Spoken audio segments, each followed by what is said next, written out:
कौन है? पुरुष मतलब इस प्रकृति को रियल एंजॉय करने वाले, ये भगवान कौन है? And the field and the knower of the field. Field क्या है? क्षेत्र और क्षेत्रज्ञ। क्षेत्र के बारे में बताइए, जहाँ कार्य होता है, और क्षेत्रज्ञ उसको जानने वाला कौन कौन है? And of knowledge and the object of knowledge. Knowledge मतलब क्या, और ऑब्जेक्ट ऑफ नॉलेज कौन? Supreme personality of Godhead said this body, O son of Kunti, is called the field. जो शरीर है, ये क्या है? क्षेत्र है। क्षेत्र मतलब यहीं पे वो सारे कार्य होते हैं। And one who knows this body is called the knower of the field. O scion of Bharat, you should understand that I am also the knower in all the bodies. And to understand this body and its knower is called knowledge. That is my opinion. Now, please hear my brief description of this field of activity and how it is constituted, what its changes are, where it is produced, who that knower of the field of activities is, and what is his influence areas. That knowledge of field of activities and of the knower of activities is described by various sages in the various Vedic writings. It is specially presented in Vedanta Sutra with all reasoning as to cause and effect. The five great elements, false ego, intelligence, the unmanifested, the 10 senses, and the mind. The five sense objects, desire, hatred, happiness, distress, the aggregate, the life symptoms, and convictions. All these are considered in summary to be the field of activities and its interactions. So Arjun सबसे पहले question में 6 चीजों के बारे में, 6 important चीजों के बारे में क्वेश्चन पूछता है। पहला है प्रकृति, नेचर क्या है? पुरुष, एंजॉयर या लॉर्ड कौन है, कैसे है, काम करते हैं? क्षेत्र, द फील्ड ऑफ एक्टिविटीज, क्षेत्रज्ञ, the knower of the field. ज्ञानम, नॉलेज क्या होता है, and the process of knowing. ज्ञान एक्चुअल में क्या होता है भगवत गीता के अकॉर्डिंग, और उसको जानने का तरीका क्या है? नियम, द ऑब्जेक्ट ऑफ नॉलेज। सो भगवान आंसर देते हैं, क्षेत्र मतलब field of activities, that is body. तो एग्जाम्पल देते हैं भगवत गीता में कि जिस, मान लीजिए अगर आप एक पेड़ पे देखेंगे, 2 पक्षी बैठे हैं। एक पक्षी क्या कर रहा है? फल को खा रहा है। दूसरा पक्षी क्या कर रहा है? उसको देख रहा है। तो जो फल को खा रहा है वो क्या है? सोल है, वो जीवात्मा है। वो पूरा शरीर जो है उसका, वो क्या है? क्षेत्र है। और क्षेत्रज्ञ क्या है? वो सोल है, the knower of the body. तो क्षेत्रज्ञ मतलब उस एक्टिविटी को जानने वाले 2 लोग होते हैं, एक तो सोल, एक सुपर सोल। सोल कर्मों के हिसाब से उन एक्टिविटीज को करता है, और सुपर सोल कौन है? जो उसको जस्ट ऑब्जर्व कर रहा होता है। इस प्रकार से भगवान हमारे सारे एक्टिविटीज को क्या है? ऑब्जर्व कर रहे होते हैं। एक तो हम ऑब्जर्व कर रहे होते हैं, दूसरा ईश्वर भगवान भी हमारे सारे एक्टिविटीज को ऑब्जर्व कर रहे होते हैं in the form of super soul. हमेशा वो सोल के साथ रिसाइड करते हैं। ज्ञान, ज्ञान क्या है? Perfect knowledge of the constitution of the body. The constitution of individual soul and constitution of the super soul is known in terms of Vedic literature as Jnana. So total 24 elements हैं जिससे ये पूरा material world बनता है। कितने element से बना है? जनरली हम अभी तक सुनते आए हैं 5 एलिमेंट से मटेरियल नेचर बना है, लेकिन अकॉर्डिंग टू शास्त्र 24 मटेरियल एलिमेंट्स हैं। 5 मटेरियल एलिमेंट्स, सबसे पहले 5 क्या होते हैं? ग्रॉस एलिमेंट्स होते हैं, जो कि पृथ्वी, जल, अग्नि, वायु, आकाश। और फिर है नॉलेज एक्वायरिंग सेंसेस, है ना, ज्ञान इंद्रिय 5, है ना। आइज,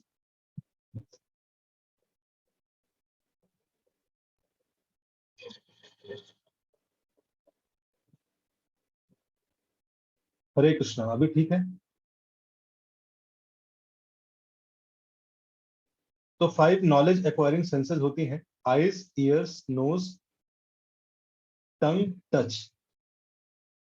किसी भी चीजों के बारे में नॉलेज जो हम एक्वायर करते हैं वो इन्हीं 5 सेंसेस के थ्रू करते हैं, है ना। आईज, चीजों को देखते हैं, वो कैसा दिखता है, उसका फॉर्म कैसा होता है कि नहीं। ईयर्स, वो सुनाई कैसा देता है, उससे साउंड कैसी आ रही है। नोज, वो स्मेल कैसा करता है। टंग, तो इनको बोलते हैं नॉलेज एक्वायरिंग सेंसेस। तो 5 नॉलेज एक्वायरिंग सेंसेस हैं। और 5 कर्मेंद्रिय होते हैं। कर्मेंद्रिय मतलब वर्किंग सेंसेस, जैसे voice, legs, hands, evacuating organs and reproductive organs. तो 5 ज्ञानेंद्रिय हैं और 5 कर्मेंद्रिय।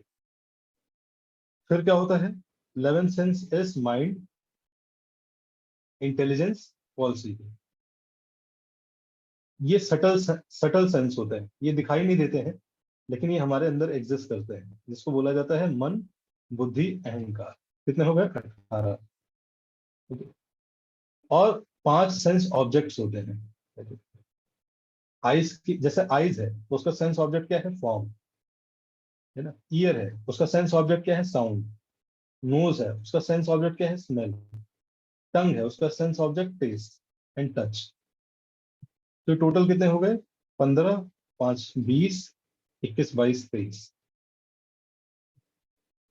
एंड सॉरी, 5 5 10 15 20 21 22 23, और लास्ट में प्रधान। ठीक है, प्रधान मतलब सुपर सोल। तो टोटल मिलके बनता है 24 मटेरियल एलिमेंट्स। तो इसे ही ये ये जो चैप्टर है सबसे टफ टफ चैप्टर है भगवत गीता का। बहुत डिटेल इंफॉर्मेशन है इस पे। तो ये 24 मटेरियल एलिमेंट्स है एक तरह से। सो ये जो 24 मटेरियल एलिमेंट्स है, इसी में ये सारे कर्म होते हैं, इन्हीं के इंटरेक्शन से सारे कर्म होते हैं। जब सेंस अपने सेंस ऑब्जेक्ट से इंटरेक्ट करते हैं तो हमें प्लेजर मिलता है, उसी से हमें पेन आता है, उसी से डिजायर आता है, और उसी से हेट्रेड आता है। सो जितने भी एक्शंस होते हैं लाइफ में हमारे, वो इन्हीं 24 मटेरियल एलिमेंट्स के इंटरेक्शन से पॉसिबल है। और एक जो है विटनेस है, वो है सुपर सोल, क्षेत्र क्षेत्रज्ञ। सोल एंड सुपर सोल क्षेत्रज्ञ है, उस हमारे एक्शंस को जानने वाले हैं। एक बार एक व्यक्ति था, सो उसको एक शेर दौड़ाने लगा, और वो भागता गया, और एक समय ऐसा है कि वो पहाड़ के एकदम एक छोर पे पहुंच गया। पहाड़ के एक छोर पे पहुंच गया, और पीछे से शेर आ रहा, उसने प्रयास किया कि मैं कूद जाता हूँ, शायद बच जाऊं, जैसे एक मगरमच्छ है।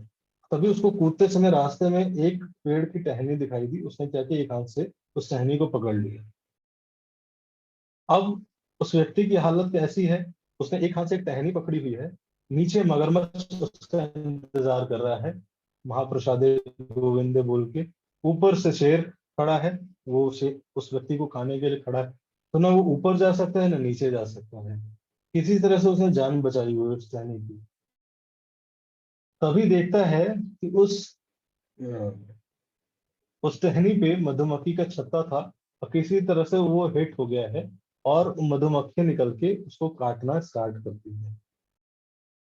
फिर भी वो किसी तरह से बच रहा है, हाथ लगा के अपने आप को बचा रहा है, और सोच रहा है कैसे निकलूं। तभी देखता है कि जो टहनी है ना, 2 चूहे हैं। एक दिन सॉरी एक सफेद चूहा और एक काला चूहा, वो दोनों क्या कर रहे हैं, उस पेड़ की टहनी को काट रहे हैं। ऊपर शेर खड़ा है, नीचे मगरमच्छ है, मधुमक्खी की छत्ता है, और 2 चूहे निरंतर उस टहनी को काट रहे हैं। तभी क्या होता है कि उस मधुमक्खी के छत्ते से 2 बूंद शहद गिरता है। जैसे ही शहद गिरता है उसके जीभ पे आता है, वो उसको एंजॉय करने लगता है। हम्म, बहुत टेस्टी है, और वो भूल जाता है। सो इस पूरे प्रोसेस को अगर आप ऑब्जर्व करोगे तो इस जो शेर है वो कौन है, ये हर, आप देखेंगे हर सोल की ये कहानी है।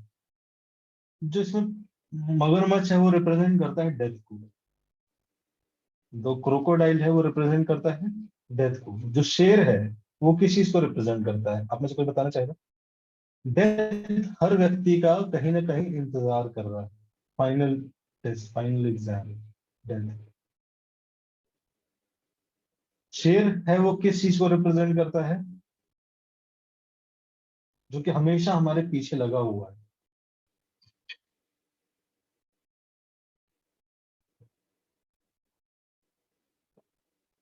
फियर, हाँ हाँ। फियर आपने सही बोला, बट इसको स्क्रिप्चर्स के हिसाब से बोलते हैं, शास्त्र बोलते हैं हमारे कर्मों के रिएक्शंस, जिसका फियर होता है। सो कर्मों के रिएक्शंस जो कि हमेशा हमारे पीछे हैं, कोई भी हम कर्म कर रहे हैं, उसका कहीं न कहीं किसी न किसी प्रकार में रिएक्शन आता है। अभी ये जो मधुमक्खी है, ये सफेद और काले चूहे क्या रिप्रेजेंट करते हैं?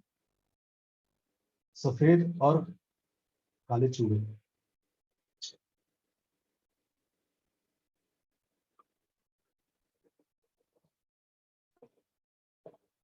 Yes, day and night. जैसे सफेद और काले चूहे क्या कर रहे थे, उस टहनी को काट रहे थे, उसी प्रकार से दिन और रात हमारा क्या कर रहे हैं, तो टाइम धीरे धीरे खत्म करते जा रहे हैं। Yes, समय, समय धीरे धीरे क्या कर रहा है, हमारा टाइम कम करता जा रहा है यहाँ पे। मधुमक्खी क्या रिप्रेजेंट करता है?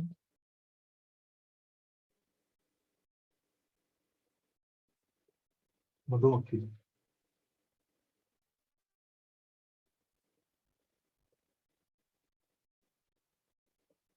मधुमक्खी रिप्रेजेंट करता है रिलेटिव्स, रिलेटिव्स। अच्छा, आप सबके जीवन में कुछ ऐसे रिलेटिव हैं जो आपको डंक मारते हैं?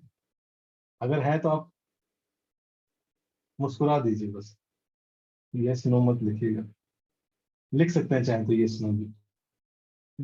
कुछ ना कुछ ऐसे रिलेटिव्स हैं जो कहीं ना कहीं आपके लाइफ में बहुत इंटरेस्टेड होते हैं, आपकी लाइफ पीसफुल चल रही होती है, आप उतना टेंशन नहीं में रहते हो, लेकिन कहीं ना कहीं वो ज्यादा टेंशन में रहते हो, कहीं ना कहीं से वो आते हैं, कुछ ना कुछ रिलेटिव्स, दोस्त, कई दोस्त हो सकते हैं, कलीग्स हो सकते हैं, अननेसेसरी कंपटीशन करेंगे आपको, अननेसेसरी शो ऑफ, ठीक है।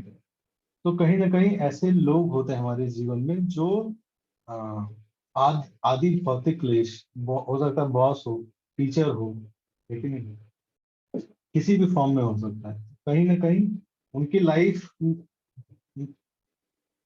पीसफुल तभी रहती है जब वो हमारी लाइफ में थोड़ा सा पीस को थोड़ा सा उठा देते हैं ऊपर।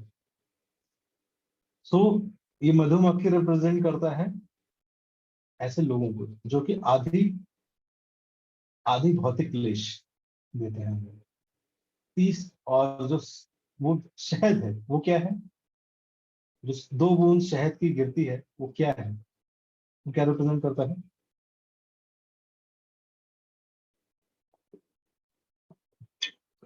Yes, material pleasure. लेकिन कोई भी प्लेजर आप देखोगे इस संसार में, उसका वो सेंस, जब सेंस ऑब्जेक्ट से के टच में आता है तो उससे वो प्लेजर आता है, और अल्टीमेटली कहीं ना कहीं सेंसेस के लेवल पे आया हुआ प्लेजर कहीं ना कहीं टेम्पररी होता है, कुछ क्षणिक होता है। और इस मटेरियल का हैप्पीनेस क्या है कि हैप्पीनेस है, साथ में कुछ और दुख लेके आते हैं। जैसे गुलाब जामुन खुद सुख देता है आपको, लेकिन साथ में उसमें कुछ एडिशनल चीजें भी आती है, हेल्थ क्राइसिस होगा, डायबिटीज, शुगर, कुछ भी हो सकता है। तो इस संसार के मटेरियल हैप्पीनेस जो भी है, सबसे पहले तो उसका एक फीचर है कि वो टेम्पररी होता है, साथ में एडिशनल कुछ लेके आता है। तो ये संसार है, और इस तरह से मटेरियल नेचर में व्यक्ति जीवात्मा कर्म करता है और भगवान उसको क्या है, रेगुलर ऑब्जर्व कर रहे होते हैं। भगवान ऑब्जर्व किस सेंस में करते हैं, भगवान इस सेंस में ऑब्जर्व नहीं कर रहे होते हैं कि भाई इसको मुझे ऑब्जर्व करना है और पनिश करना है। नहीं। भगवान सोचने के बाद भगवान हर समय, चलो मैं आप लोग से क्वेश्चन पूछता हूँ, भगवान हर समय एज ए सुपर सोल हर लिविंग एंटिटी के साथ क्यों रहते हैं? भगवान चाहे तो ऊपर से ही देख देख सकते हैं। भगवान बोलते भी है कि है ना, ये आदित्य है ना, सूर्य चंद्र, ये सब क्या है, कैमरे की तरह है। तो फिर भगवान हर जीवात्मा के अंदर एज ए परमात्मा क्यों रहते हैं? क्षेत्रज्ञ दो चीज बोलेंगे, भगवान और हम। भगवान भी क्षेत्रज्ञ क्यों बने बैठे हैं?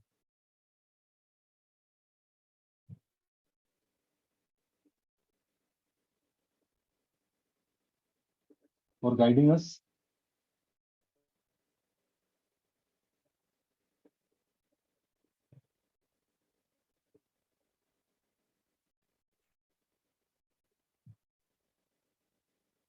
हमें गाइड करने के लिए बैठे हैं। गाइड कर रहे हैं क्या अभी?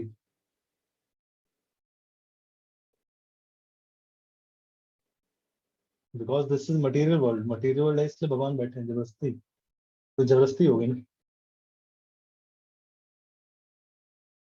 तो इनके रूप के प्रति मोहित हो गई वो, ये जलपरी। तो make us remember that we are soul.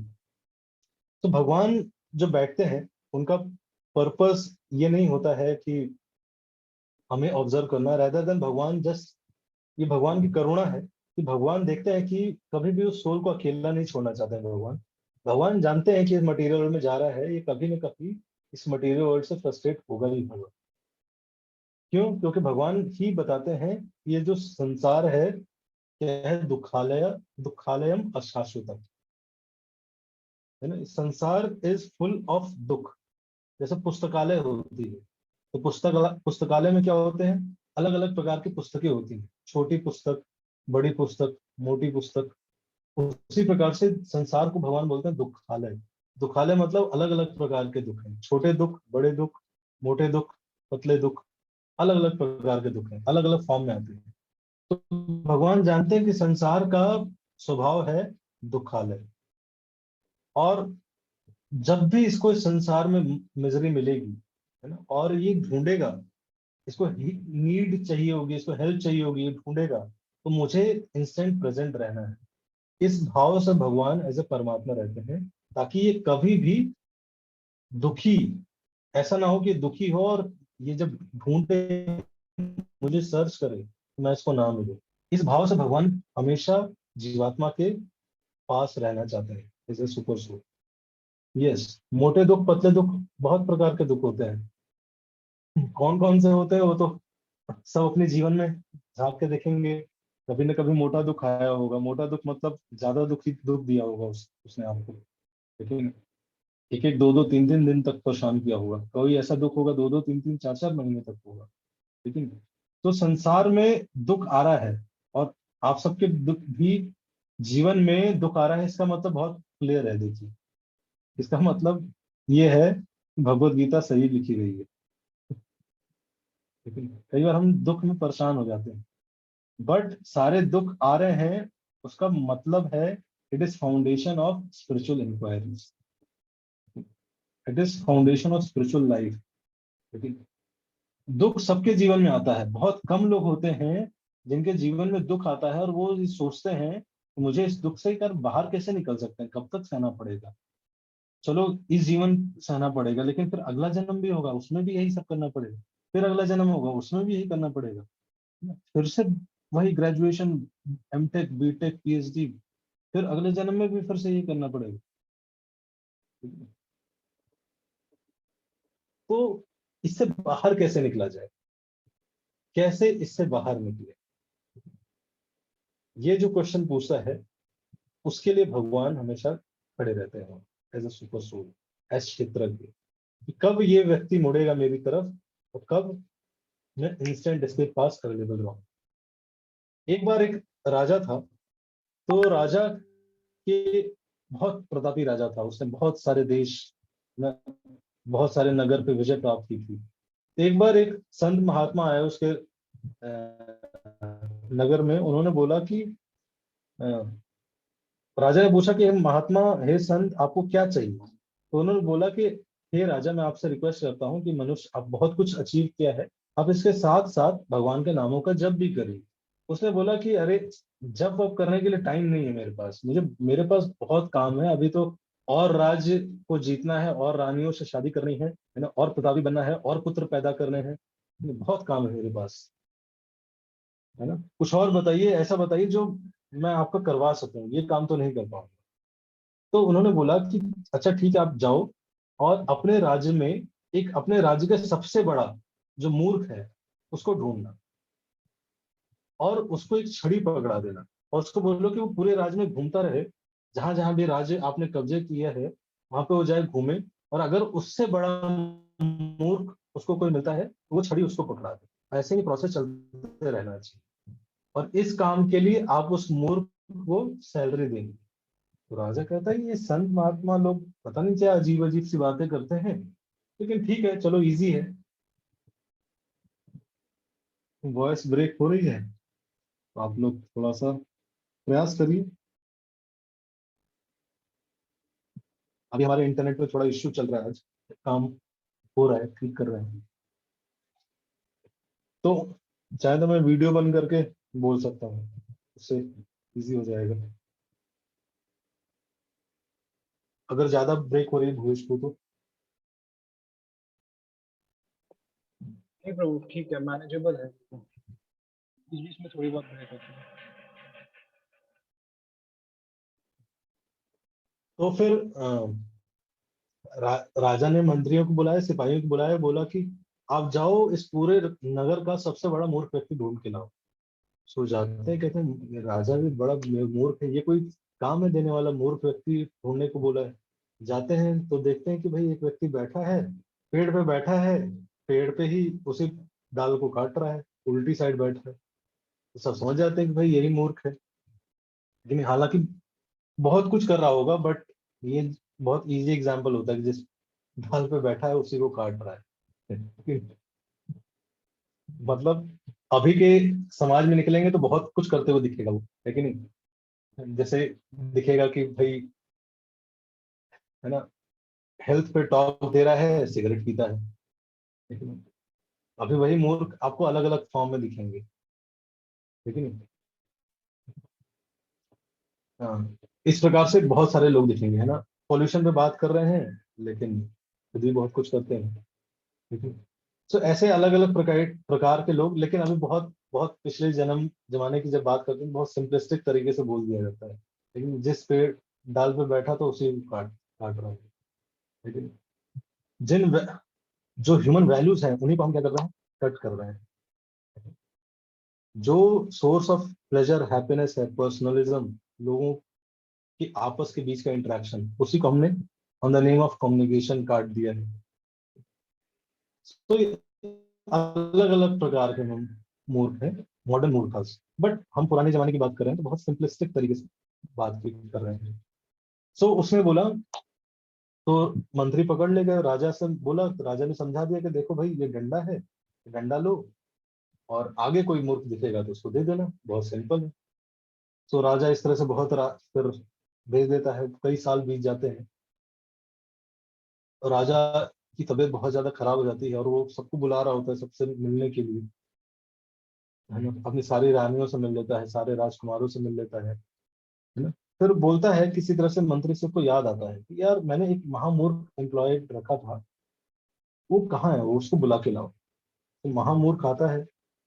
सो कहता है कि राजा जी आप कहाँ जा रहे हैं? तो बोलता है कि मैं ऐसी जगह जाने वाला हूँ जहाँ कोई नहीं जा सकता मेरे साथ। कहता है कोई नहीं जा सकता, ऐसा क्यों?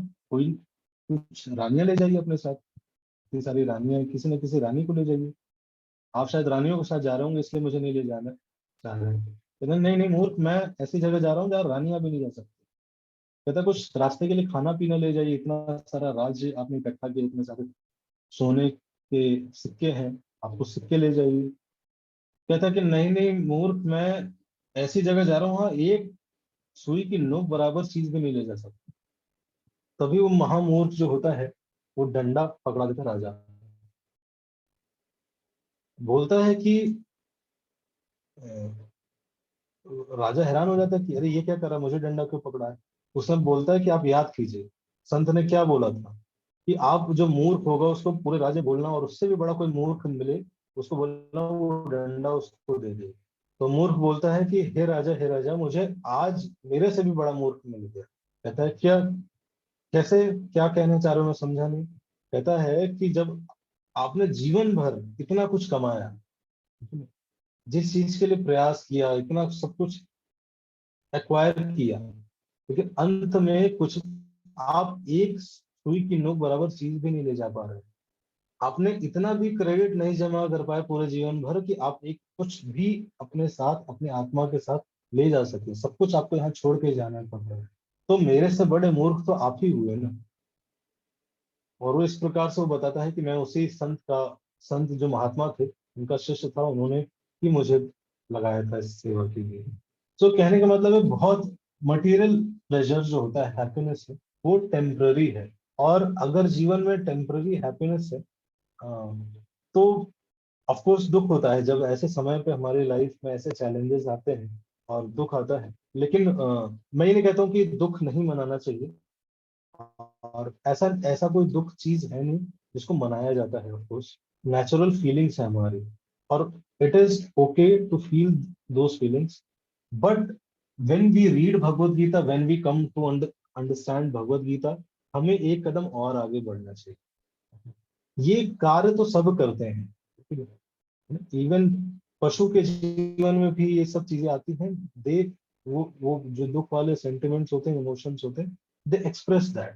बट ह्यूमन बीइंग्स को ये स्वभाव पता होना चाहिए संसार का, and they should take one और two step more which makes them human, identifying the cause of those dukha and working on the solution of those dukha.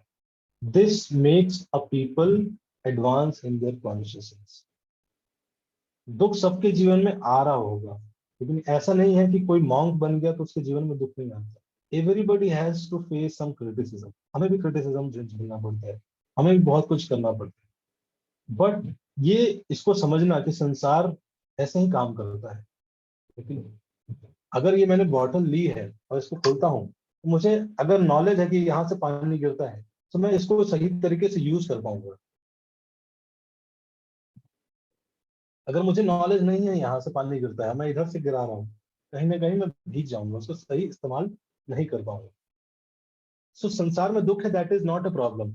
ये समझना कि संसार में दुख क्यों है, कैसे है, उसको कैसे यूज किया जाना है, संसार को कैसे समझना है, ये नॉलेज जो है ना, ये हमें इक्विप करता है प्रॉपर इस संसार में रहते हुए भी हम प्रॉपर तरीके से कैसे फंक्शन कर सकते हैं, कैसे बेस्ट यूज कर सकते हैं, जिस पर्पस के लिए संसार बनाए गए हैं उस पर्पस के लिए हम कार्य कर सकते हैं। तो ये है क्षेत्रज्ञ। और इसी के बारे में जो नॉलेज है, ज्ञानम, नॉलेज, वो भगवान देते हैं। अर्जुन ने फिर सेम क्वेश्चन, जब अर्जुन ने, हमने जो सोचा वही अर्जुन जी ने भी सोचा, और अर्जुन ने सोचा इसलिए हमने ऐसा सोचा, ऐसा नहीं था कि हम, हमारे अंदर ऐसी सोच रही थी। अर्जुन ने सोचा how do I cultivate this knowledge, हमें ज्ञान कल्टिवेट करना चाहिए, तो कैसे ज्ञान को कल्टिवेट करना है। आप में से कोई पढ़ेगा?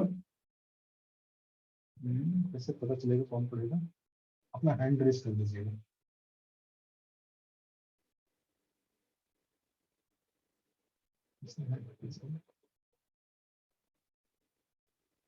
जिसने भी हैंड रेस किया है पढ़ सकते हैं, मैंने देख नहीं पा रहा।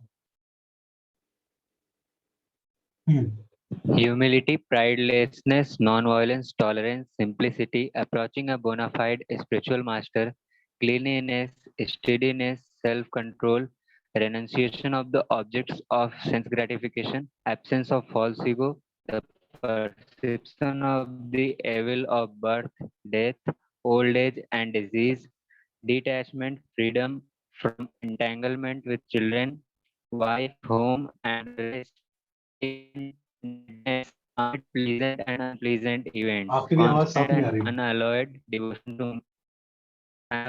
devotion to me. Yes, Prabhu. आपकी आवाज कट रही थी।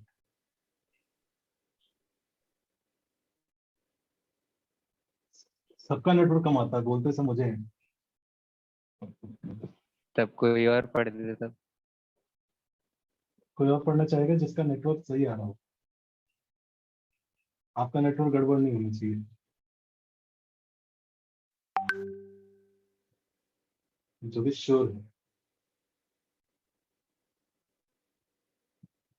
चलिए मैं पढ़ता हूँ। हरे कृष्णा आप प्रभु, कोई मैं पढ़ो? पढ़ूं क्या? हाँ पढ़िए। ह्यूमिलिटी। आपके बैकग्राउंड से आवाज आ रही है अभी बहुत ज्यादा। कोई छोटा बच्चा आपको परेशान कर रहा है ऐसा लग रहा है ना? नहीं, सॉरी, आप नॉइज। झूठ नहीं बोल सकते, सारी आवाज आ रही है अंदर। कोई छोटे बच्चे आपको परेशान कर रहे हैं मेरे।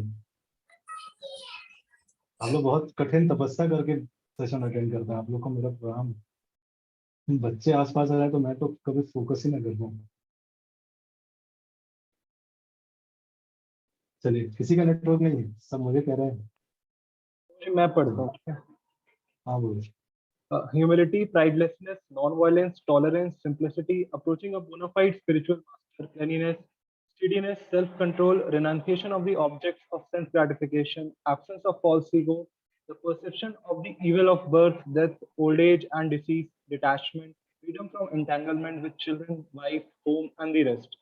Even-mindedness amid pleasant and unpleasant event, constant and unalloyed devotion to me, aspiring to live in a solitary place, detachment from the general mass of people, accepting the importance of self-realization, and philosophical search for the absolute truth. All these I declare to be knowledge, and beside this, whatever there may be is ignorance. Yes. So ये भगवान बता रहे क्या क्या knowledge की चीजें हैं, और इसमें आप ज्यादातर देखोगे तो ये सारी स्पिरिचुअल क्वालिटीज हैं। Humility, pridelessness, non violence, tolerance, simplicity, ये सारी स्पिरिचुअल क्वालिटीज हैं। और आज स्पेशल डे है। आज हनुमान जन्मोत्सव भी है, हनुमान जयंती भी है। मुझे एग्जैक्टली डिफरेंस नहीं पता, लेकिन बट आज हनुमान जी का बर्थडे है एक तरह से बोले तो। और जो सबसे बेसिक स्टार्ट ही होती है किसी भी स्पिरिचुअल क्वालिटीज की, वो है ह्यूमिलिटी से।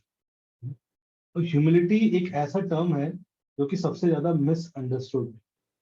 ह्यूमिलिटी मतलब जनरली हम सोचते हैं कि हम्बल होना मतलब क्या। कोई अगर आप एक लाइन में डिफाइन करना चाहेंगे, आप ह्यूमिलिटी से क्या समझते हैं एक लाइन में?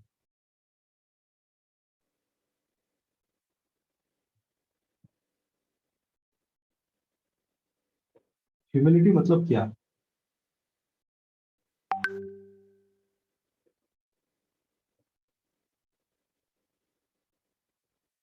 Compassion to everyone, acting with knowledge, to think about oneself less.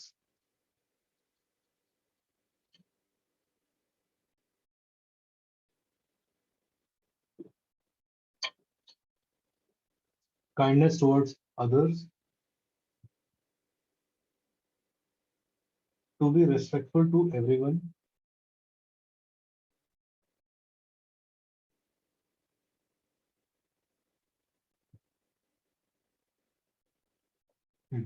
तो बहुत हद तक आप लोगों ने कुछ कुछ चीजें सही बताई, लेकिन जनरल जो मिसकंसेप्शन रहता है ह्यूमिलिटी का, मतलब वो रहता है कि अपनी आइडेंटिटी जो है उसको दबा दे, और अपनी आइडेंटिटी को बिल्कुल कंसिडर न करना, उसको दबा देना। और इसको ह्यूमिलिटी मानते हैं, बहुत हम्बल रहना, मीक वॉइस में बोलना, बहुत दबी हुई आवाज में डर के रहना, एकदम हमेशा सर झुकाए रहना, इसको ह्यूमिलिटी मानते हैं जनरली लोग। बट ह्यूमिलिटी मतलब एक्शंस, क्योंकि नॉलेज में एक्शंस किए जाते हैं। ज्ञान के प्रवेश में आके जो भी एक्शंस किए जाते हैं उसको ह्यूमिलिटी बोला जाता है। किस समय पे क्या एक्शन करना है, वो सही एक्शन पता होना और उसको परफॉर्म करना, that is actual humility. So spiritual qualities है ना, स्पिरिचुअल क्वालिटीज का फाउंडेशन है ह्यूमिलिटी, ग्रैटिट्यूड, ये स्पिरिचुअल क्वालिटीज का फाउंडेशन है। और अगर आप देखेंगे तो हनुमान जी की लाइफ से अगर आप डिस्कस करें, सो हनुमान जी की लाइफ से अगर डिस्कस करें, आज हनुमान जी का जयंती भी है। तो जब हनुमान जी छोटे थे, कुछ हम पास्ट टाइम्स आज डिस्कस करेंगे, कुछ हम कल डिस्कस करेंगे। सो हनुमान जी छोटे थे तो हम्पी जो किष्किंधा है, उस एरिया में रहते थे हनुमान जी। और जो उनकी मदर थी अंजनी, अंजनी, इसलिए उनको अंजनी पुत्र भी बोला जाता है। तो हनुमान जी जब थे और उनका जो घर था वो एक पहाड़ पे, माउंटेन पे था। और अभी वो जगह एज सच हम्पी, अगर आप जानना चाहें तो हम्पी वो जगह कहलाती है, आप चाहें तो जा सकते हैं वहाँ पे। तो वहाँ पे हनुमान जी रहते थे। और ये सब पासे सुना होगा कि हनुमान जी ने देखा, सूर्य को देखा, तो उनको लगा कि कोई फ्रूट है, और उन्होंने छलांग, वायु जी की कृपा से उनको बहुत सारी शक्तियां प्राप्त हुई थी। सो उन्होंने तुरंत जंप लगाई कि सूर्य कोई, ये कोई फल लगता है मुझे, और उन्होंने सोचा कि इसको खा खा लेता हूँ। तो जैसे ही लगाई और देखा तो रास्ते में बहुत सारे ग्रह पड़ रहे थे। तो उन्होंने जैसे ही देखा कि हनुमान जी उनकी तरफ आ रहे हैं, सूर्य की तरफ आ रहे हैं, वो सारे ग्रह साइड हो गए और सीधे हनुमान जी कहाँ गए, सूर्य जी को पास। और सूर्य जी को तो उस समय राहु, जो राहु ग्रह था वो भी आया हुआ था वहां पे, है ना, ग्रहण का समय था। तो सबसे पहले हनुमान जी ने क्या किया, सूर्य जी को निगल लिया। और फिर राहु को देखा कि ये भी आया हुआ है, तो राहु को भी खा लिया। और फिर वापस आके बैठ गए वहां पे। तो जैसे ही पता चला कि भाई पूरे संसार में सूर्य गायब हो गया, सूर्य मतलब खत्म, मतलब पूरा अंधकार हो गया, तो सारी देवी देवता परेशान हो गए, सारे गए इंद्रदेव के पास। और इंद्र देवता से प्रार्थना की।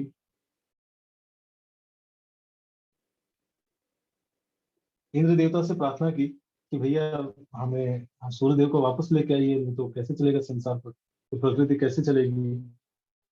तो जैसे ही इंद्रदेव गए, तो इंद्रदेव अपने ऐरावत में बैठ के गए। तो हनुमान जी ऐसे पेड़ पे बैठे हुए थे खाने के बाद, और नॉर्मल तरीके से बैठे हुए थे। देखते हैं कि इंद्रदेव अपने ऐरावत पर बैठ के आ रहे हैं। सो ऐरावत और इंद्र एकदम चमक रहे थे, तो उन्हें लगा कि ये भी कोई फ्रूट है व्हाइट कलर का। तो हनुमान जी ने फिर से प्रयास किया ऐरावत को खाने का। जैसे ही इंद्र ने देखा, वो डर गए, उन्होंने वज्र से मारा हनुमान जी की तरफ। इंद्र के पास वज्र है, उन्होंने हनुमान जी की तरफ मारा, उनके यहाँ पे चिन्ह पे चोट लग गई और हनुमान जी गिर गए। तो जैसे ही वज्र से मारा, हनुमान जी गिर गए, तो यहाँ पे चोट लग गई। सो ये जो चिन्ह है, इसको बोला जाता है हनु, है ना, जिसके चिन्ह पे चोट लगी हो उसको बोलते हैं हनुमान। तो वहां से इनका नाम हनुमान पड़ा। ठीक है? कई लोग पूछते हैं, कई लोग हनुमान जयंती मना रहे हैं, लेकिन हमें पता होना चाहिए कि कैसे हनुमान नाम पड़ा। हनु मतलब चिन्ह, जिसपे उनकी जिनके चिन्ह पे निशान देवताओं द्वारा दिया गया है, उसको हनुमान बोला जाता है। ठीक है? तो इस प्रकार से फिर दिन पर दिन देवी देवताओं के कहने पे, उनके पिताजी के कहने पे फिर उन्होंने रिलीज किया। लेकिन बचपन से ही वो काफी एक तरह के शैतान से थे, थोड़ा सा नोटोरियस थे। तो जाते थे तो देखते थे कि भाई कौन सा साधु है, साधुओं को बहुत परेशान करते थे। ठीक है, छोटे बालक थे, मारुति नाम था उनका। तो छोटे भी जो बालक थे, साधु थे, सीधे साधे लोग थे, क्या करते थे जब वो जल के अंदर बैठ के गायत्री कर रहे होते, नीचे से जाकर उनका पैर खींच लेते। अलग अलग प्रकार से शैतानी करते। एक समय की बात है कि वो एक साधु थे। सो वो सुबह के स्नान करने के लिए निकल रहे थे, तो जैसे उन्होंने दरवाजा खोला आगे वाला, तो देखा कि किसी ने उनके गेट पे एक शेर को बांधा हुआ है। तो डर गए कि भाई जनरली लोग, आजकल आप देखेंगे घरों में कुत्ता बांधा जाता है, बट शेर को तो कोई नहीं बांधता है। जैसे आगे वाला दरवाजा खोला, उन्होंने देखा कि शेर बंधा हुआ है। घबरा गए, है ना, समय भी हो रहा था उनको, टीचर्स कॉल पे जाना था। फिर पीछे वाले दरवाजे की तरफ गए। पीछे वाला दरवाजा जैसे ही खोला तो देखा एक वाइल्ड एलिफेंट बंधा हुआ है वहां पे। तो ऋषि मुनि परेशान हो गए एकदम, और ऋषि मुनि परेशान होके जैसे खिड़की खोले देखे तो हनुमान जी क्या कर रहे थे, हनुमान जी हंस रहे थे। तो ऐसे कई प्रकार से शैतानी करते करते करते करते उन्हें श्राप मिला कि तुम जो तुम तुम्हें जो ये समय है ना, इस समय तुम्हारे पास बहुत एनर्जी है, बहुत ज्ञान है, लेकिन सही तरीके से टेम करने वाला कोई नहीं है। तो तुम अभी ये ज्ञान भूल जाओगे, और एक समय ऐसा आएगा जब कोई ऐसा व्यक्ति आएगा तुम्हारे जीवन में, तुम्हारे सारे एनर्जी सारे पावर्स को आपको याद दिलाएगा, और वो सारी पावर्स वापस आ जाएगी। तो इससे सीखने को मिलता है कि कई बार क्या होता है कि एनर्जी, इंटेलिजेंस की प्रॉब्लम नहीं होती है, चीजें प्रॉब्लम होती है कि ज्यादा एनर्जी होना, ज्यादा पावर होना, ज्यादा इंटेलिजेंस होना, ज्यादा स्पीकिंग स्किल्स होना, है ना। कई बार संसार में ये सब प्रॉब्लम लगने लगता है, लेकिन ये प्रॉब्लम नहीं है। प्रॉब्लम तब बन जाता है जब इसको सही डायरेक्शन देने वाला कोई व्यक्ति नहीं होता है। इसलिए हम अक्सर प्रे करते हैं भगवान से कि भगवान ये शक्ति दीजिए हमें, लेकिन ये ये चीज दीजिए, ये चीज दीजिए। लेकिन हमें ये समझना पड़ेगा कि सारी शक्ति, सारी बुद्धि, सारी चीजों को सही तरीके से अगर गाइडेंस ना मिले तो वो किसी किसी न किसी प्रकार से हमारे सर्वनाश या किसी और को सर्वनाश का कारण बन सकता है। इसलिए पावर्स के साथ साथ कुछ ऐसे लोग भी होने चाहिए हमारी लाइफ में जो हमें सही तरीके से उन पावर्स का इस्तेमाल करना सिखा सके। जब हम रियलाइज करते हैं कि मैं पावरफुल हूँ, लेकिन मुझे मेरी पावर को कहाँ इस्तेमाल करना है, किस पर्टिकुलर कैटेगरी में इस्तेमाल करना है, किन लोगों के लिए इस्तेमाल करना है, कैसे करना है, I need guidance of these, that is called humility. जहां पे जब जरूरत लगने लगे कि मुझे किसी के हेल्प की जरूरत है, I need some higher intelligence being, है ना, मुझे भगवान की हेल्प की जरूरत है लाइफ में, मुझे किसी न किसी गाइड की जरूरत है लाइफ में, दैट इज कॉल्ड ह्यूमिलिटी। वो कोई भी हो सकता है, लेकिन ये एक्सेप्ट करना कि मैं सिर्फ कहीं ना कहीं एक समाज में ऐसा बनता जा रहा है कि मैं सब कुछ हूँ, मैं ही सब कुछ कर लूंगा। बट जैसे जैसे व्यक्ति रियलाइज करता है कि नहीं, आज मेरा एक गुण और स्वभाव है। लेकिन मैंने इस पे एक वेबिनार भी लिया था लास्ट वीक, लेकिन अपना साइकोफिजिकल नेचर को आइडेंटिफाई करना, मेरा साइकोफिजिकल नेचर क्या है, दूसरे व्यक्ति का साइकोफिजिकल नेचर क्या है, मैं क्या कंट्रीब्यूट कर सकता हूँ, वो क्या कंट्रीब्यूट कर सकता है, इस चीज को आइडेंटिफाई करना। इवन मैरिड लाइफ में ये आइडेंटिफाई करना, मेरा साइकोफिजिकल नेचर क्या है, मेरे हस्बैंड का साइकोफिजिकल नेचर क्या है, ठीक है, कैसे हम दोनों कंट्रीब्यूट कर सकते हैं, seeing each other as contributors. ठीक है, ये देखना कि हर व्यक्ति का कुछ ना कुछ रोल है, ये आइडेंटिफाई करना भी एक सिम्टम है ह्यूमिलिटी। ये समझना कि सिर्फ मैं सफिशिएंट नहीं हूँ, लेकिन आई नीड सारी एनर्जी, सब कुछ, सारे स्किल्स मैं डेवलप कर लूंगा। स्टिल एक इंपॉर्टेंट स्किल है जो कि वो सेल्फ नहीं किया जा सकता, दैट इज किस परिस्थिति में, किस सर्कमस्टेंस में, किस समय पे, किस काल में, किन लोगों के साथ इस इन चीजों को बोलना है। आप में से कई लोग ऐसा अपने लाइफ में फील किए हैं कभी कि आप बोलना कुछ चाहते हैं लेकिन बोल कुछ जाते हैं, और तीसरा लोग समझ कुछ जाते हैं। ऐसा हुआ है किसी के जीवन में? हम बोलना कुछ चाहते हैं, कई बार गलती से बोल कुछ जाते हैं, और चलो बोल कुछ जाते हैं लेकिन लोग समझ भी कुछ जाते हैं। हम बोलना इतना बुरा नहीं चाह रहे थे, ये सभी के साथ होता है, और अगर नहीं हुआ है तो सबके साथ होगा। क्यों? तो ये समझना, इसमें हमारी गलती नहीं होती एग्जैक्टली, लेकिन क्या होता है कि समाज ऐसा बना है, हर चीज एक ही नजरिए से देखने के लिए सिखाया गया हमें, एक ही लेयर से चीजों को देखता है व्यक्ति। लेकिन अगर मतलब अभी की फिलॉसफी है माई वे इज हाई, मैं इस लेयर में देख रहा हूँ, लेकिन कोई व्यक्ति दूसरे लेयर में एग्जिस्ट कर सकता है, उसका वर्ल्ड दूसरी लेयर में हो सकता है। सो उस व्यक्ति को समझने से, जज करने से पहले वो व्यक्ति किस लेयर में है, लेकिन किस देश काल पात्र में है वो, उसको समझना, दैट इज कॉल्ड मैच्योरिटी। उसको मैच्योरिटी बोलते हैं। नहीं तो अक्सर क्या होता है, हम लैंड अप कर जाते हैं जज करने। सो ह्यूमिलिटी मतलब ये समझना कि I am not enough, I need God and others in my life. So ये सारे गुण हैं डिटेल में। प्राइडलेसनेस, नॉन वायलेंस, इस नॉन वायलेंस हमने डिस्कस किया 6 चैप्टर में। Tolerance, simplicity, approaching a bona fide spiritual master. Bona fide spiritual master initially हम तुरंत नहीं पहुंच सकते, इसलिए ग्रंथ, किताबों के थ्रू हम पहुंच सकते हैं। क्लेanliness सिर्फ एक्सटर्नल नहीं, इंटरनल क्लेanliness भी, दोनों। बाहर रूप में जहाँ हम रहते हैं वहाँ साफ सफाई रखना, लेकिन सत्व गुण, साफ सफाई रखने से क्या होता है, सत्व गुण आता है, नहीं तो तामसिक गुण हो जाता है, तमोगुण। स्टेडीनेस, धीरे धीरे धीरे धीरे धीरे धीरे स्टडीली काम करते रहे। Self control, renunciation of object of sense gratification, absence of false ego, the perception of the evil of birth, death, old age and disease।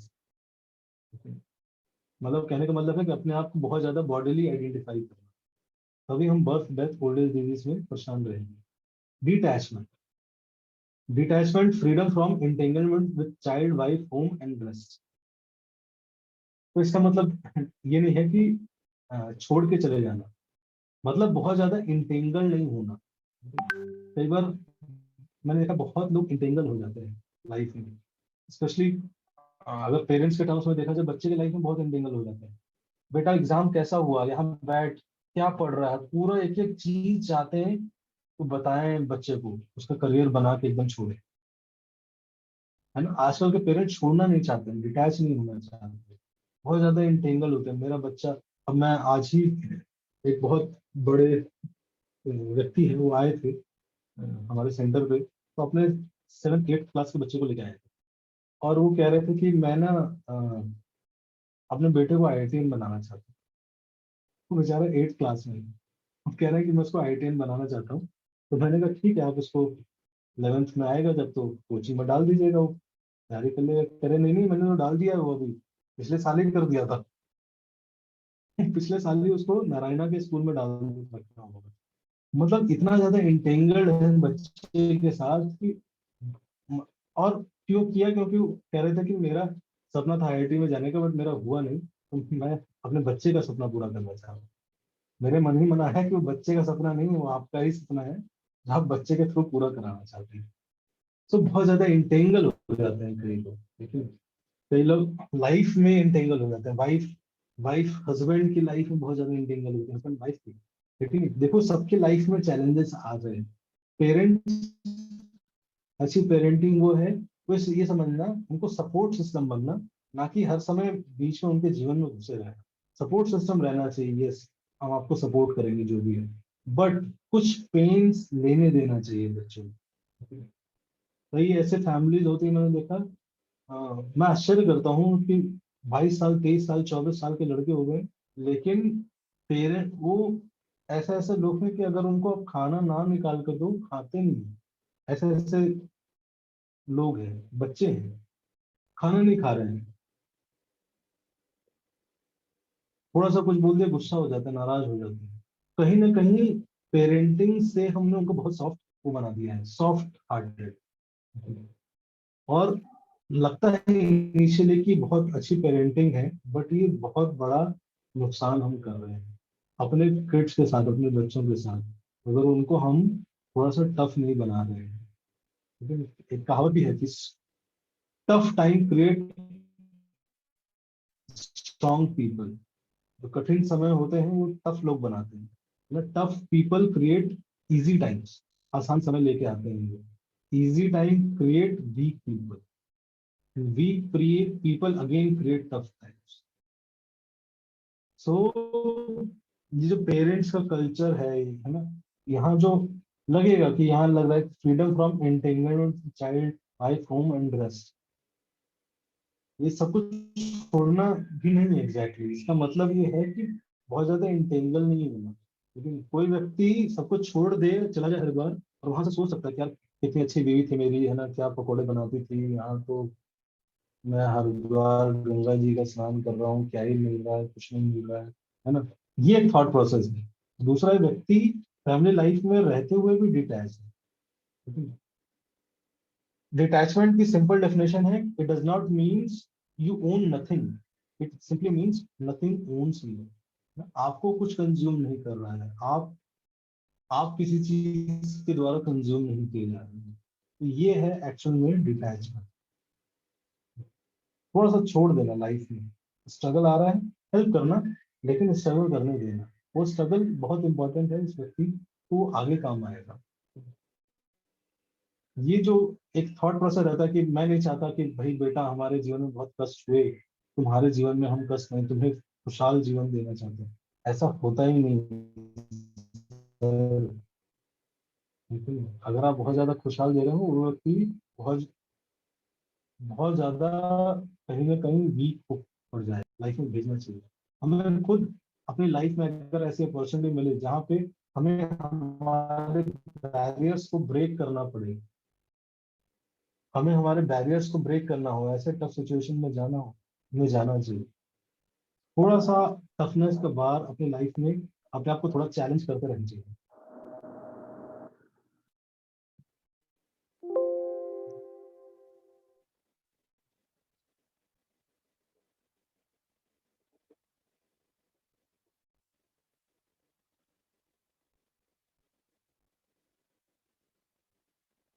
Even mindedness and pleasant and unpleasant events. Constant and unallowed devotion to me. Aspiring to live in a solitary place, detachment from the general mass of the people. तो aspiring to live in a solitary place मतलब क्या है? इसके ये लग सकता है भगवान कह रहे हैं कि किसी सॉलिटरी प्लेस पे चले जाओ, बट पहले के युगों में, द्वापर युग में, ये प्लेस बहुत इजी हुआ करते थे, इजीली मिल जाना। अभी सॉलिटरी प्लेस आपको मिलेगा ही नहीं। सॉलिटरी प्लेस मिल भी जाएगा तो कहीं ना कहीं हम उस लायक नहीं। अभी कहीं ना कहीं मन करेगा कि यार स्मार्टफोन लेके चलते हैं, वो व्यक्ति सॉलिटरी प्लेस चला भी गया। लेकिन मैंने देखा कई लोग जाते हैं कि थोड़ा बाइक से जाएंगे, रॉयल एनफील्ड ले लेंगे, बाइक से जाएंगे, पहाड़ों में जाएंगे, पहाड़ों के बीच में रहेंगे। लेकिन आपने देखा होगा ऐसे लोग, बहुत लोग ट्रैकिंग करते हैं, ये पहाड़ों के बीच में कैंपिंग करेंगे, बढ़िया सा जाएंगे, कैंप किए, कैंप लगाया, रात को रुके, है ना, सॉलिटरी प्लेस में ट्रैक करके गए, बाइक से गए, सॉलिटरी प्लेस में गए, कैंप लगाए, कैंप में रुके, मैगी खाए, और फिर नेटवर्क देखेंगे आ रहा है कि नहीं, नेटवर्क आ रहा है, नेटफ्लिक्स देखेंगे रात में। हमारे कई ऐसे फ्रेंड थे। तो सॉलिटरी प्लेस जाते हैं लोग, लेकिन वो इजी नहीं है, अब पॉसिबल ही नहीं है इस कलयुग में सॉलिटरी प्लेस जाना और रह पाना। आप सॉलिटरी प्लेस में जाओगे तो आपको नेचुरल मन करेगा कि डिजिटल डिवाइस से कनेक्ट होना, ये करना। तो सॉलिटरी प्लेस अभी कलयुग के टर्म्स में मैं बताऊं सॉलिटरी प्लेस क्या है, आपको हंसी आएगी, लेकिन सॉलिटरी प्लेस है उस वो समय जब आप डिजिटल डिवाइस से थोड़ा सा दूर हैं। कुछ ऐसे डिवाइसेस से अगर आप दूर हैं, डिजिटल डिटॉक्स अगर आप कर सकते हैं, देन आप सॉलिटरी प्लेस में हैं। तो भगवत गीता में इस जहाँ भगवान ये बता रहे हैं सॉलिटरी प्लेस, इसका मतलब क्या है? डिजिटल डिवाइसेस या वर्ल्डली माइंडेड लोग जो कि इधर उधर के फालतू टाइम पास की बात करने आ रहे हैं, उनसे थोड़ा सा डिटैच रहें। एक और सॉलिटरी प्लेस है, आप गीता एसेंस की क्लास आइए, सॉलिटरी है, कोई नहीं दिखता है ना? सिर्फ गीता के श्लोक दिखते हैं, यू एंड गीता। सो इस प्रकार का सॉलिटरी प्लेस का जाने का पर्पस होता है। सॉलिटरी प्लेस व्यक्ति क्यों जाता है? कि भाई इधर उधर की चीजों पे ध्यान ना लगे, रादर देन ध्यान हम भगवान पे लगा सकते हैं। अब पहले के जमाने में वो जंगल में जाके होता था, अभी के जमाने में जंगल में जाके हो ही नहीं सकता, आपको इतना फेयर रहेगा, इतना कुछ है, इनसिक्योरिटी है, ठीक है। तो दैट इज वेरी डिफिकल्ट। तो कहने का मतलब है वो जगह ढूंढना जहाँ पे आपका भगवान पे ध्यान ज्यादा लग सके, डिवोशन टू मी, आप डिवोशन कर सके भगवान के साथ, भगवान के लिए। हो सकता है आप लोगों के बीच रह के ज्यादा डिवोशन कर सके, तो ये है कंसेप्ट यहाँ पे सॉलिटरी का। Accepting the importance of self-realization declared to be knowledge, and beside this, whatever there may be, is ignorance.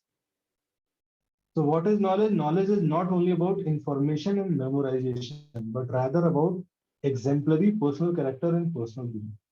So, knowledge का मतलब सिर्फ ये नहीं होता था information, but आपका personal character कितना ट्रांसफॉर्म हुआ, लेकिन आपका practical behavior, आपका व्यवहार कितना चेंज हुआ है।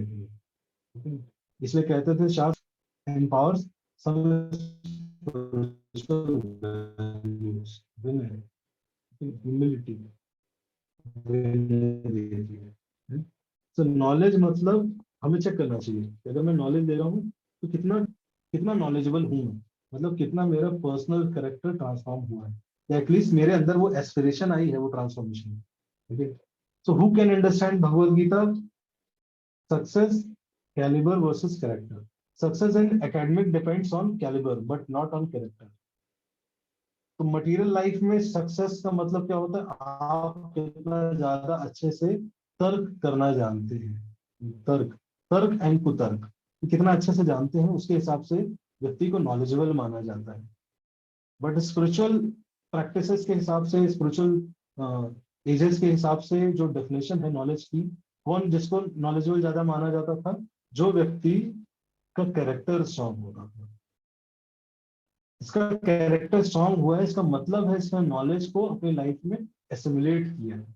So spiritual subject matter have very less to do with caliber. They have a lot to do with character.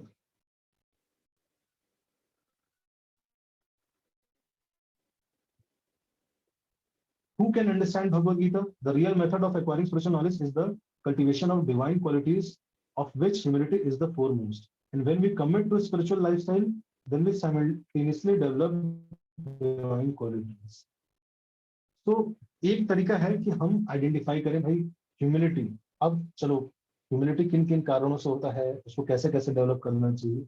लेकिन दूसरा इंपॉर्टेंट एस्पेक्ट है इन सारे डिवाइन क्वालिटीज को डेवलप करने का बहुत सिंपल तरीका है अपने आप को भगवान से कनेक्ट करना। It is very easy process of developing all these divine qualities, because the source of all these divine qualities is Krishna, is God, you know. And when we connect, हम जब कनेक्ट करते हैं तो हमारे अंदर भी क्या होता है, सेम एनर्जी फ्लो होने लगती है। जैसे कि अगर आप एक लोहे की रॉड को आग में डालो, बहुत देर तक डाले रहो, क्या होगा? कुछ देर बाद वो आयरन की रॉड भी आग बन जाती है कि नहीं? तो उसी प्रकार से अगर हम भगवान के गुण, नाम, रूप, लीला, आस्थाई, है ना, भगवान की टीचिंग से कनेक्ट हो रहे हैं रेगुलर, जितना हम एसोसिएट करेंगे उतना ये इजी होगा हमें डेवलप करना डिवाइन क्वालिटीज। नेचुरल होगा, ऐसा नहीं होगा कि आर्टिफिशियल होगा, बहुत इमिटेट करना पड़ेगा। It will be natural. So the more we interact with God, the more it will be easy to develop these qualities. तो ये हमने डिस्कस किए हैं 20 आइटम्स ऑफ नॉलेज। कोई पढ़ेगा जिसका वर्ष ठीक आ रहा हो? मैं पढ़ता हूँ। I shall now explain the knowable, which you will teach the eternal, Brahman, the spirit, the beginningless and subordinate, lies beyond the cause and effect of this material world.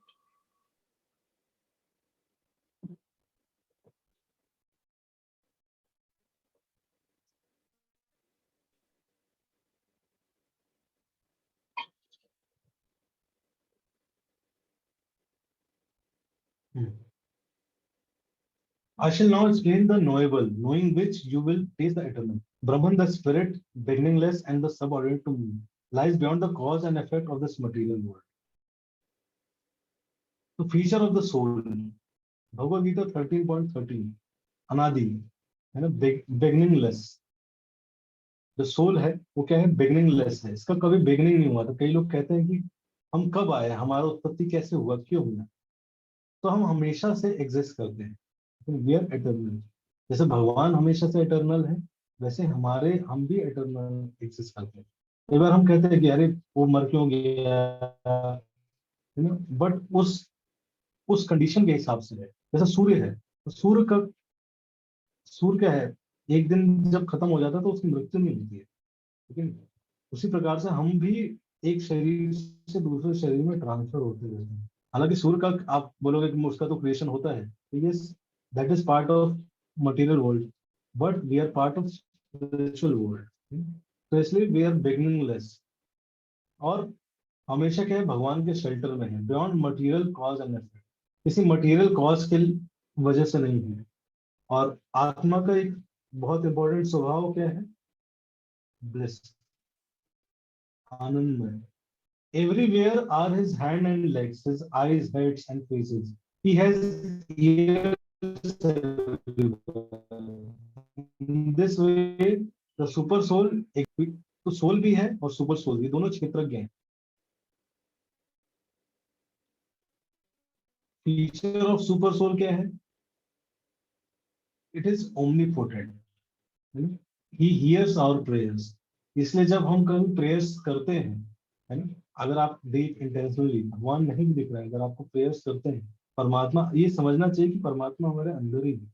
तो बहुत इजी तरीके से आप कनेक्ट हो सकते हैं, pray कर सकते हैं, और वो हमारी सारी एक्टिविटीज को ऑब्जर्व कर रहे हैं, हमारी सारी ऑफरिंग्स को एक्सेप्ट करते हैं। अगर हम कुछ भी प्रेम से करते हैं भगवान के लिए, ही एक्सेप्ट। भगवान जानते हैं कि हम कितना सिंसियर हैं। भगवान, देखिए भक्ति में ना बहुत इम्पोर्टेंट मैटर करता है कि कई बार भक्ति हम समझते हैं कि भक्ति मतलब कुछ एक्शंस, और जब हम सोचते हैं कि वो एक्शंस हम नहीं कर पा रहे हैं, उन एक्शंस में हम फेल होने लगते हैं, तो हम क्या होने लगते हैं, डीमोटिवेटेड सब फील होने लगते हैं, और थोड़ा सा डाउन फील करने लगते हैं। बट भगवान इवन एक्शन से भी ज्यादा क्या देखते हैं ना, भगवान हमारा इंटेंट देखते हैं। भगवान जानते हैं, भगवान समझते हैं, इज मोस्ट अंडरस्टैंडिंग पर्सन। आप किसी आप आज तक किसी से मिले होंगे, वो इज मोस्ट अंडरस्टैंडिंग पर्सन। तो भगवान जानते हैं, भगवान क्या देखते हैं, भगवान ये नहीं देखते कि कौन व्यक्ति कितना कर पा रहा है, अगर भगवान ये देखते हैं कि किसके अंदर कितने करने की इच्छा है। अब वो तमोगुण में आने के कारण, कई सारे गुणों के कारण कर नहीं पाया, लेकिन भगवान देख रहे होते हैं कि इसके अंदर कितनी इच्छा है डेवलप। और हो सकता है कई लोग बहुत सारी एक्टिविटीज कर रहे हों, लेकिन उनकी इच्छा ना हो, ठीक है। तो भगवान सिंसेरिटी उस इंटेंट के बेसिस पे देखते हैं, ना कि हाँ, कितने एक्शंस कर रहे हैं उसके बेसिस पे। कोई किसी भी परिस्थिति में हो सकता है ना, जैसे भीष्म पितामह थे, वो कुरु वंश के साइड से थे, लेकिन he was a great devotee. वो ऐसे भक्त थे कि इवन भगवान उनके मृत्यु के समय स्वयं उनके सामने प्रकट रहे, और उनको इच्छा मृत्यु का वरदान था, और भगवान जब तक आए नहीं, उन्होंने शरीर नहीं त्यागा, भगवान स्वयं गए और वहां बाकी लोगों को बोला कि आप सब जाओ और भीष्म पितामह से ज्ञान लो। So it does not depends कि आप किस बॉडी में है, किस फॉर्म में है। लेकिन हनुमान जी एक दूसरे बॉडी में थे, लेकिन देर इज नो कंपैरिजन जो हनुमान जी के अंदर डिवोशन था भगवान राम के लिए।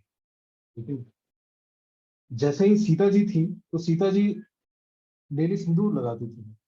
तो एक दिन पूछा हनुमान जी ने कि आप क्यों करती हैं ये? तो उन्होंने बोला कि ये जनरल ट्रेंड है, स्त्रियां करती हैं अपने पति की लंबी उम्र, आयु, प्रोटेक्शन के लिए ना, उनके वेलबींग के लिए ये करती हैं। लेकिन तो इसलिए मैं लगाता हूँ। हनुमान जी के अंदर इतना डिवोशन था, कल उन्होंने पूरा शरीर पे सिंदूर लगाया। This was devotion, it is not bound, ये बाउंड नहीं है किसी व्यक्ति के शरीर से, किसी के देश पे डिपेंडेंट नहीं है, किसी के कास्ट पर डिपेंडेंट नहीं है। कहीं भी किसी भी व्यक्ति के अंदर एक अनलिमिटेड डिवोशन हो सकता है, एंड भगवान उसके साथ रेसिप्रोकेट करते हैं। वो डिवोशन ही है जो कि भगवान को अट्रैक्ट करता है। और डिवोशन मतलब एक्शंस नहीं होता है, एक्शंस एक फेज होता है, लेकिन डिवोशन मतलब वो इंटेंट रखना। बाकी समय भगवान की मर्सी के साथ साथ वो चीजें हमें मिलती हैं। जैसे हम कई बार ऐसी परिस्थिति में हूँ, हम हॉस्टल में रह रहे हो, मान लो, ठीक है? हम ऐसे दोस्तों के बीच में रह रहे हो, हम नहीं परफॉर्म कर सकते वो सारी चीजें, ठीक है? जैसे मुझे याद है, मैं जब हॉस्टल में रहता था, तो बहुत डिफिकल्ट था मेरे लिए भक्ति करना, है ना, इवन चैंटिंग करना। लेकिन मैं किसी तरह से, जब सब सो रहे होते थे तो 6 बजे, 5:30 बजे, 6 बजे जाता था टेरेस पे हॉस्टल पे, और उंगलियों पे चैंटिंग करता था। बहुत ज्यादा चैंटिंग नहीं करता था, 1 राउंड ही चैंटिंग करता था, 2 राउंड ही चैंटिंग करता, उंगलियों पे करता था। लेकिन मैं जब हॉस्टल में मिलता था खाना तो प्याज मिलता था, तो इनिशियली मुझे पता चला था कि नहीं खाना चाहिए। मैं क्या करता था, मैंने कच्चा प्याज छोड़ा सबसे पहले। कच्चा प्याज नहीं खाऊंगा, पका वाला खा लेता था, क्योंकि अटैचमेंट था। लेकिन धीरे, मतलब कहने का मतलब ये है कि हमारे इंटेंशंस होने चाहिए कि जो भी हम कर सकें। जब मैं फर्स्ट ऑफरिंग था तो मुझे पता भी नहीं था कि ऑफर क्या करना चाहिए। तो जब फर्स्ट ऑफरिंग था वो मैं फॉरेन चॉकलेट्स थी, वो ऑफर किया था। मेरे हिसाब से वो बेस्ट चीज था ऑफर करने के लिए। सो कहने का मतलब ये है कि हमने भी बहुत सारी ऐसी चीजें की हैं, लेकिन जो कि मतलब स्क्रिप्चर्स में कहीं नहीं लिखा होगा कि चॉकलेट ऑफर करना चाहिए, ये सारी चीजें ऑफर करनी चाहिए। लेकिन whatever to my knowledge, मेरी नॉलेज, मेरी कैपेसिटी के हिसाब से जो भी था मैंने किया, it was according to that. तो इसलिए बहुत जरूरी है समझना,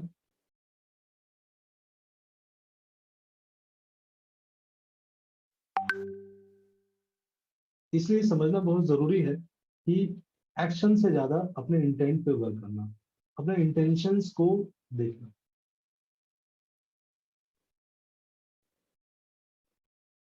The supreme truth exists outside and inside of all living beings, the moving and the non-moving. Because he is subtle, he is beyond the power of material senses to see or to know. Although far, far away, he is also near to you all. Although the super soul appears to be divided among all beings, he is never divided. He is situated as one. Although he is the maintainer of every living entity, it is to be understood that he devours and develops all.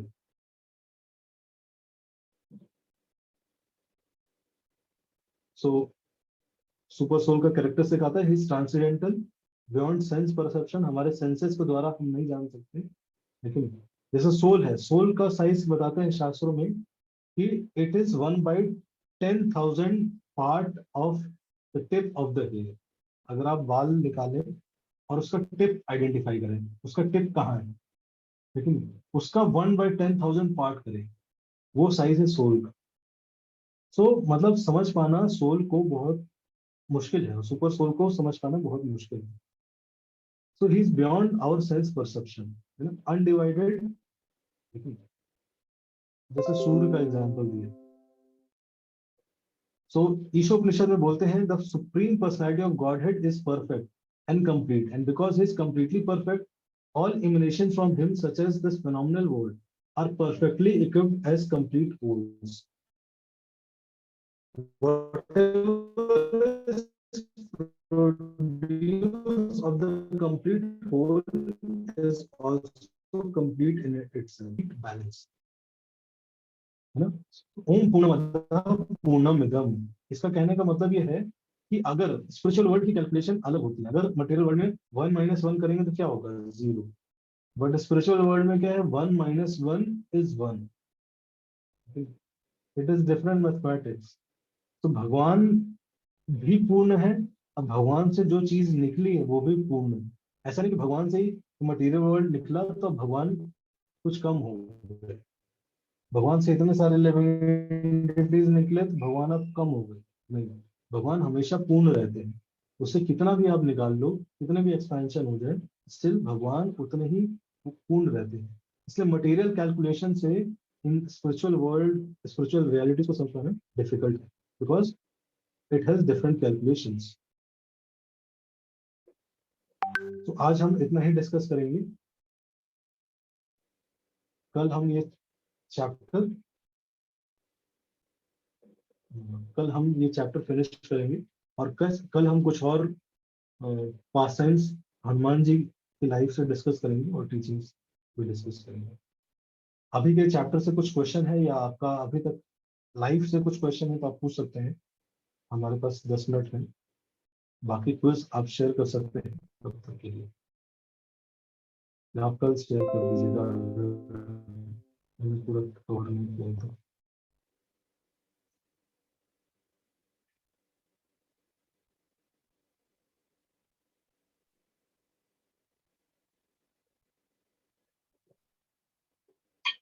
Question है, पड़ोसी time के साथ परिवर्तन को अपनाना क्या सही नहीं है क्या?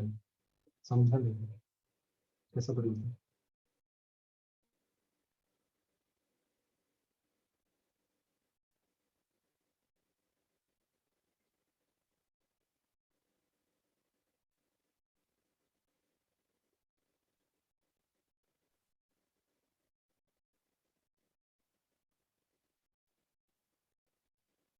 और आज अगर वॉइस ब्रेक हुई तो उसके लिए मैं क्षमा चाहूंगा, प्रयास करूंगा कल से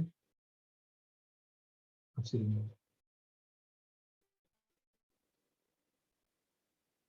Yes, ये क्या हम अपने कैपेसिटी में जो भी ऑफर करें वर्ड को गलत? नहीं नहीं, बिल्कुल गलत नहीं है, बिल्कुल सही है। अगर हमारी कैपेसिटी से, भगवान वही बोलते हैं, भगवान ये नहीं बोलते कहीं भी कि आप अपनी कैपेसिटी से ऊपर बढ़ के करो। भगवान हमेशा ये बोलते हैं कि ये यथा माम प्रपद्यन्ते, जो जैसा जैसा मुझे करेगा, पत्रम पुष्पम फलम तुहिं यो में भक्त्या प्रदर्शति, just offer anything with love and devotion. अगर आप मानसिक ऑफरिंग भी करते हो, भगवान एक्सेप्ट करते हैं। अगर आप नहीं बना पा रहे हो, मान लो कहते हैं कि आप नहीं भोग लगा पा रहे हो, मानसिक 56 भोग बना दो, मानसिक मतलब मन से 56 भोग बना के ऑफर कर सकते हैं।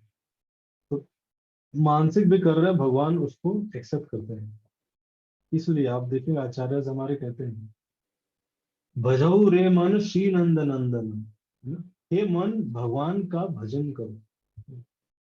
मन में मंदिर बनाना बहुत जरूरी है, ठीक है? बाहर मंदिर भी जरूरी है, लेकिन उससे ज्यादा इंपॉर्टेंट क्या है, मन के अंदर मंदिर बनाना। अभी क्या है, लोग बाहर तो मंदिर बना रहे हैं लेकिन मन के अंदर कोई मंदिर नहीं बना रहा। इट इज वेरी इजी, है ना? बाहर मंदिर बना रहे हैं लोग, इतना डोनेशन दे रहे हैं, ये कर रहे हैं, वो कर रहे हैं, बट कोई ना कोई आके तोड़ देता है। और वो तोड़ क्यों देता है? क्योंकि लोगों ने बाहर तो मंदिर बना दिया कंट्रीब्यूट करके, लेकिन अपने मन के अंदर मंदिर नहीं बनाया। तो जब उस मंदिर पे आक्रमण होता है, अटैक होता है, अगर मन के अंदर मंदिर नहीं है ना, कोई निकलता नहीं उसको प्रोटेक्ट करने। अगर किसी के हृदय में, मन के अंदर मंदिर है, तो कभी ऐसे मंदिरों को टूटने ही नहीं दे। तो इसलिए बहुत इजी है, मानसिक रूप से आप सेवा कर सकते हो, है ना? शारीरिक रूप से आप सेवा कर सकते हो। मैं कई ऐसे भक्तों से मिला हूँ, है ना, जो कि गूंगी है, मतलब बोल नहीं सकती। वो डेली क्या करते हैं, 16 माला लिखती है। अब सोचो, 16 माला लिखती है वो। तो इट ऑल डिपेंड्स, है ना, हम किस कैपेसिटी में करना चाह रहे हैं। भगवान देखते हैं कोई कितना भी करे, किस कैपेसिटी में भी करे, कहीं भी बैठ के करो। मैंने कई ऐसे डिवोटीज को देखा है, उनके पेरेंट्स एकदम अगेंस्ट, है ना, इवन चैंटिंग करने के लिए वो क्या करते हैं, बाथरूम में जाके चैंटिंग करते हैं। भगवान ये सब करते हैं, इट इज नॉट, कहीं ऐसा नहीं कहा है कि आप नहीं कर सकते। नाम नामकारी बहुधा निज सर्व शक्ति, मैंने अपने नाम में इस कलयुग में अपनी सारी शक्ति दे दी है, सारी की सारी। तत्रार्पिता नियमित स्मरणे न काल, और इसको जब करने का कोई नियम नहीं है, कोई काल नहीं है। लेकिन हम एक बार गोवर्धन परिक्रमा कर रहे थे, सो वहाँ कई बाबा जी ऐसे बैठे रहते हैं, ठीक है? तो कह रहा है चप्पल पहन के गोवर्धन परिक्रमा कर रहे हैं, चप्पल पहन के गोवर्धन परिक्रमा, चप्पल पहन के, अननेसेसरी, इसे बोलते हैं नियम आग्रह, है ना? कई लोग नियम को इतना ज्यादा फॉलो करते हैं, इतना ज्यादा फॉलो करते हैं, इतना ज्यादा फॉलो करना चाहते हैं कि वो नियम आग्रह पे चले जाते हैं। नियम आग्रह मतलब नियम को नियम पालन करने के लिए पालन करना, और वो उस नियम को क्यों पालन कर रहे हैं उसका एसेंस भूल जाते हैं, ठीक है? जैसे कि ये बता सुना चुका हूँ मैं, एक बार एक चर्च में एक पादरी थे, वर्शिप करते थे, तो जब भी वर्शिप करते थे बिल्ली आ जाती थी। क्या करते, वो बिल्ली को पकड़ते, वर्शिप करने से पहले बिल्ली को पकड़ते, बांधते, उसके लिए दूध रखते और फिर आके वर्शिप करते। क्या हो गया, धीरे धीरे ये रिचुअल बन गया। नए लोग आए, देखा कि पादरी ऐसा करते हैं, वो भी समझ गए कि ऐसा ऐसा करना होता है। एक दिन उन पादरी की डेथ हो गई। अब उस दिन प्रेयर रोक के मीटिंग रखी गई। सॉरी, वो पादरी चले गए, उस बिल्ली की डेथ हो गई। तो सारी सभा में मीटिंग रोकी गई और डिस्कस किया कि अब क्या किया जाए, प्रेयर कैसे किया जाए, बिल्ली की मृत्यु हो गई। फिर मीटिंग का कंक्लूजन निकला कि नई बिल्ली लेके आओ। तो नई बिल्ली लेके आया गया, उसको बांधा गया, उसके लिए दूध रखा गया। उसके बाद प्रेयर स्टार्ट हुई। ठीक है, तो नियम को नियम पालन करने के लिए, एसेंस को ना समझना।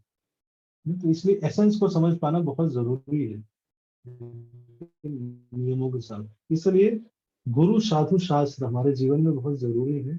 हमें इन इसकी मेच्योर अंडरस्टैंडिंग डेवलप करने के लिए। सो गलत नहीं है।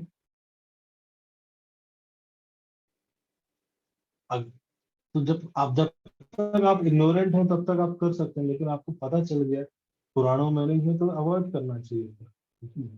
फिर अननेसेसरी इमोशनल नहीं होना चाहिए। जब आपको पता चल गया भगवान बोल रहे हैं, है ना, डिवोशन मतलब क्या। अब जैसे मैं बोलूं, है ना, क्या नाम है आपका?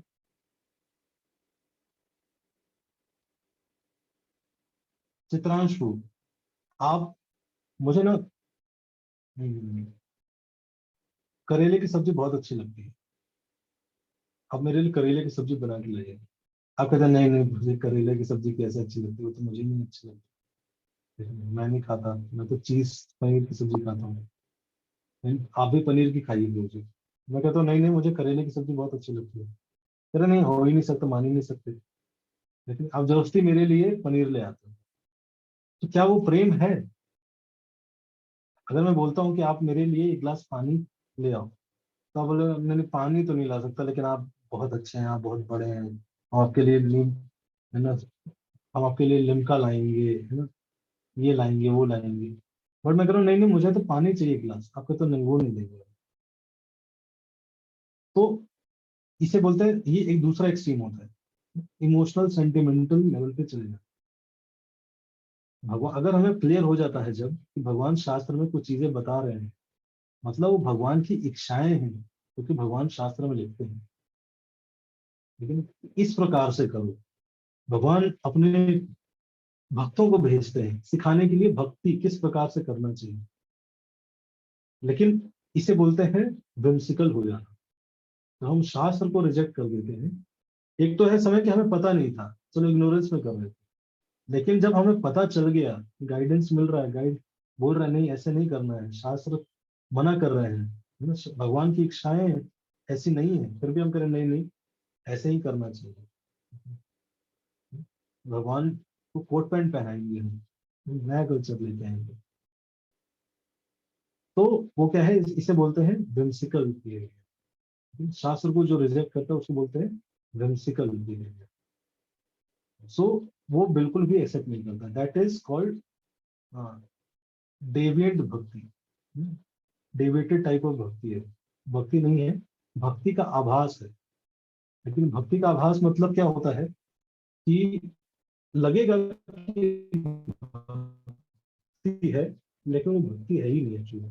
जैसे जब आप कई बार वो डालते हैं ना, बीज डालते हैं, तो पेड़ निकलता है, लेकिन उसके साथ साथ ना खरपतवार भी निकलती है। जब वो खरपतवार देखेंगे ना तो बहुत सिमिलर होती है पेड़ की, लेकिन वो बल्कि ज्यादा तेजी से ग्रो करते हुए दिखेगी आप। लेकिन नेचुरल जो पेड़ है उससे भी ज्यादा तेजी से ग्रो करती है। लेकिन वो उसका काम क्या होता है, वो फेक होती है, नकली होती है, और वो असली पेड़ को खा जाती है। उसी प्रकार से कई बार भक्ति जब हम गाइडेंस शास्त्रों के हिसाब से नहीं करते हैं, तो हो सकता है लग रहा हो कि भाई आंसू तो गिर रहे हैं ना, भगवान के प्रति इमोशंस तो आ रहे हैं ना, लेकिन अगर शास्त्र के विपरीत कर रहे हैं हम जानते हुए भी, शास्त्र मना कर रहे हैं फिर भी हम उसके विपरीत एक्शंस कर रहे हैं, तो हम भगवान की इच्छा को वैल्यू नहीं कर रहे हैं, सिंपल सी बात। इसका मतलब हम सेंटिमेंटल, है ना, भक्ति आभास कर रहे हैं, भक्ति नहीं कर रहे हैं। इसलिए भक्ति करना जरूरी है। कम कम करिए, भक्ति स्लो करिए, that is not a problem. ज्यादा लेकिन नकली भक्ति, भक्ति आभास इज अ प्रॉब्लम। समझ में आया? तो इस तरह से हमें आइडेंटिफाई करना चाहिए। शास्त्रों के अगर अगेंस्ट है तो हमें नहीं करना चाहिए। प्रभु जी, भक्ति की क्वालिटी कैसे आती है किसी में भी? भक्ति की क्वालिटी कैसे आती है किसी में? भक्ति की क्वालिटी आती है भक्तों के संग लेने से, भक्ति के बारे में सुनने से धीरे धीरे आती है। 17 चैप्टर में बताएंगे 3 कैटेगरी ऑफ भक्ति होती है, जिन 3 गुणों में भक्ति होती है। 14 चैप्टर जैसे स्टार्ट होगा 3 गुणों के बारे में हम डिस्कस करेंगे। कैसे 3 मोड्स ऑफ मटेरियल नेचर हमें कंट्रोल करते हैं, कैसे हम अपने आप को ऊपर एलिवेट कर सकते हैं। तो भक्ति के गुण, भक्ति आती है हमारे अंदर दूसरे भक्तों के संग लेने से, उनसे एसोसिएट करने से, उनसे श्रवण करने से। एसोसिएट करने में मतलब श्रवण करना, सुनना, सुनने से भक्ति आती है। सुनने से भूत भी भक्त बन गया था। आपको कल एक स्टोरी सुनाऊंगा इसमें, गोकर्ण की कथा। तो श्रवण मात्र से, श्रवण हियरिंग इतना पावरफुल है इस प्रकार से। यस, हनुमान जी शिव जी को करना चाहिए। ठीक है, धन्यवाद प्रभु जी फॉर टुडे सेशन। तो आज हमने काफी सारी चीजों के बारे में देखा। स्टार्ट विद की सबसे पहले हमने देखा कि ग्रॉस एलिमेंट, जैसे कि हम सब जानते थे 5 टाइप्स के ग्रॉस एलिमेंट, तो प्रभु जी ने हमें डिटेल में बताया कि 24 टाइप्स के मटेरियल एलिमेंट होते हैं। इसके बारे में डिटेल अंडरस्टैंडिंग दी प्रभु जी ने। उसके बाद फिर एज पर कृष्णा क्या क्या क्वालिटीज होनी चाहिए उसके बारे में हमने डिटेल में देखा। ह्यूमिलिटी हमने समझा हनुमान जी के एग्जाम्पल के थ्रू। उसके बाद फिर नॉलेज, मटेरियल नॉलेज और स्पिरिचुअल नॉलेज में क्या क्या डिफरेंसेस हैं वो बताया प्रभु जी ने, और काफी सारी स्टोरीज के मदद से हमें सारी चीजें समझाई। तो हम सब प्रभु जी को धन्यवाद करेंगे आज के सेशन के लिए। और एंड में एक बार सब लोग अपने आप को अनम्यूट कर सकते हैं और मेरे साथ हरे कृष्णा महामंत्र एक बार चैंट करेंगे। हरे कृष्णा कृष्णा कृष्णा हरे हरे, हरे रामा हरे रामा राम रामा हरे हरे। हरे कृष्णा एवरीवन। हरे कृष्ण।